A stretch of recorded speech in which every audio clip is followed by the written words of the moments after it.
Lisa Fletcher Rundstrom is an installation artist who is part of a thriving arts community in Wichita, Kansas, who has had exhibitions in Washington, D.C., Manhattan, Virginia, and Florida, as well as her home state of Kansas.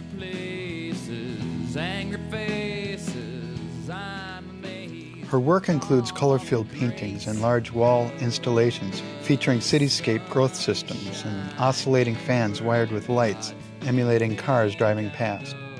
She addresses how elusive perceptions are and how the collective consciousness is seen as a backdrop to most everything we look at.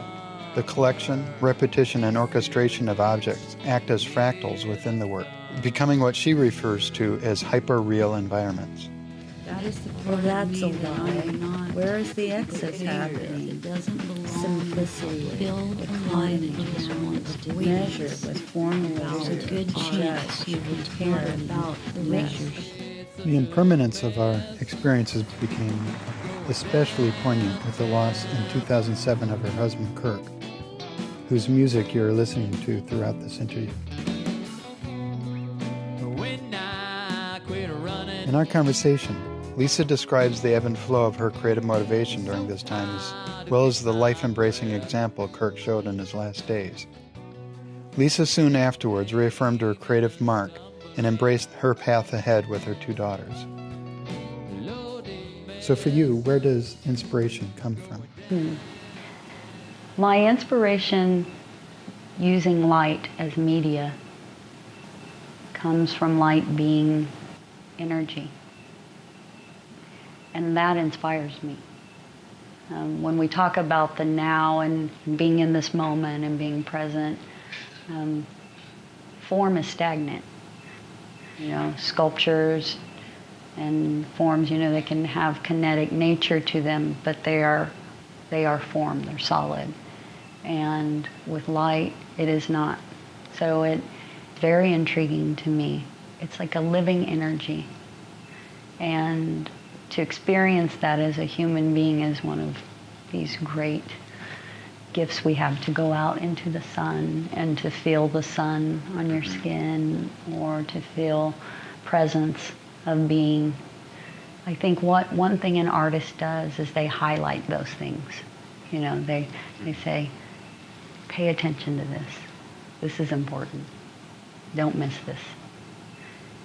I like what I do. I want to continue to do this, and hopefully I'll find a niche.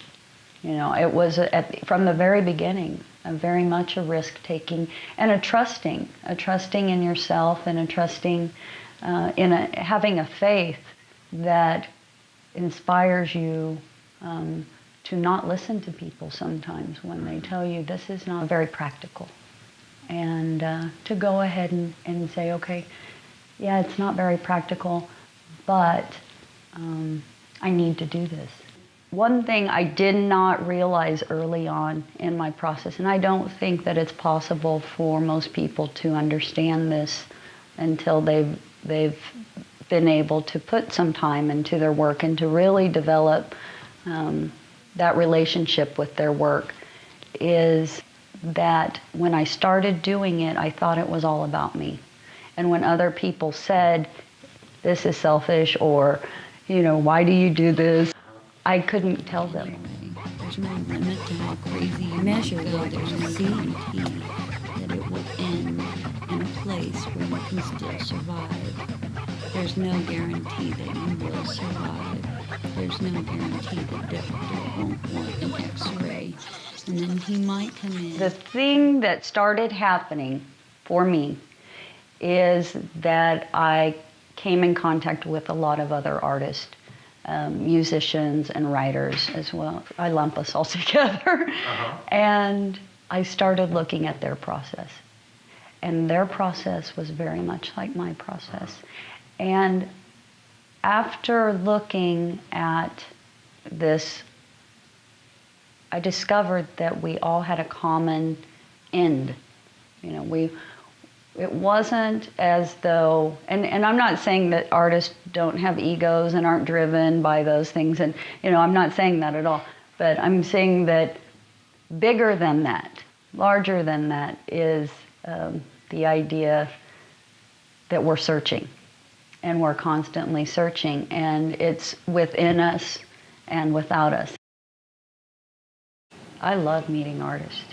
I love talking to someone about how their work differs, how their approach differs, and picking their brain and really talking about anything from the technical aspects of making it to the inspiration or how it's developing, where they're at in their development, and it's fascinating. So if I don't do that and I spend too much time alone, I feel like my work gets stagnant. It's like a feeding process. It's like water, and you need to circulate that water. And if it's not circulating, it's growing stagnant, and I want it to circulate.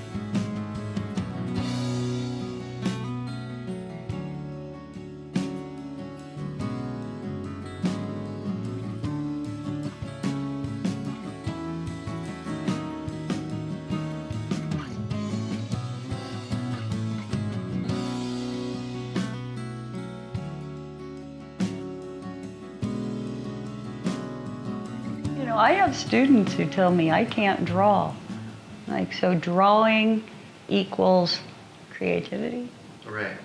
I don't know, where did we read this? And what is can't draw?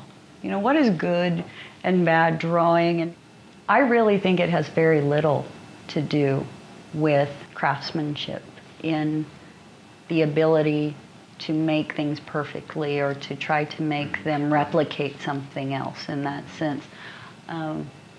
I think it's much more about this risk-taking and about following this intuition or following and pushing these boundaries and continuing to trust. And once you have really tapped into that, the reward is so great that to go back would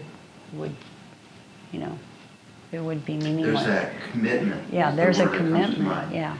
It's my job to participate in this, and yet but so much of it is just presenting and representing something that you look at every day, and overlook it. It's simply walking around with a frame. Right. Frame and say, consider this. Right. Consider this. I'm a genius. Yeah. How did your creativity change with the loss of your husband? Because you had a world. Yeah, I had a world that was very different than the world I have today. I think for me, I really faced myself. The secret to life is to die before you die, and I felt very much that way. As far as my art making at that time, and this was a decision that I made consciously, as we had both been on the fast track to work for at least the last 12 or 15 years prior to this. And I quit making work. And he was recording a CD, and I worked with him on that. And we just spent all our time working collaboratively on that. He was the very first person I ever met who validated what I did. In a way, and I don't mean just lip service, he trusted it the way I trusted it. So when I said I need to do this, he said, okay, do that.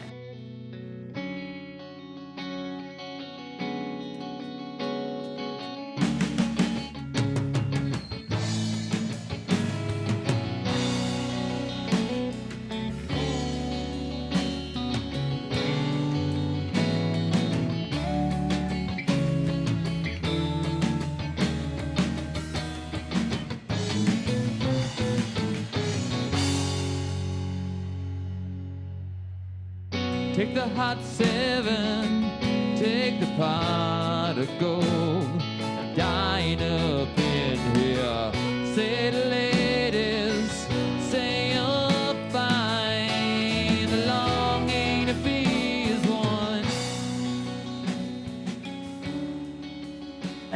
in the moment, and that was very inspiring for me. And so when you... And yet during that time, you gave up your own voice. Yeah, I did. And I think that, I think at that moment, there was nothing more important than spending time with him. You know, the time that I had, I wanted to be with him. And I've had very difficult times in my life where I could turn to my work, and my work was always there for me. And I knew it would be there for me. Right. And so I trusted in that. There's the deciding to make that mark Right. without this other person. You were the muse to each other. Right. The reaction is to hide, to quit. I think there was a strong desire to do that. I know that Kirk would not quit, so I thought I would try it. You know, I guess that's the best I could come up with at the time. My kids are 10 and 13. They're not going to let me quit. I can't hide in that bed all day, you know.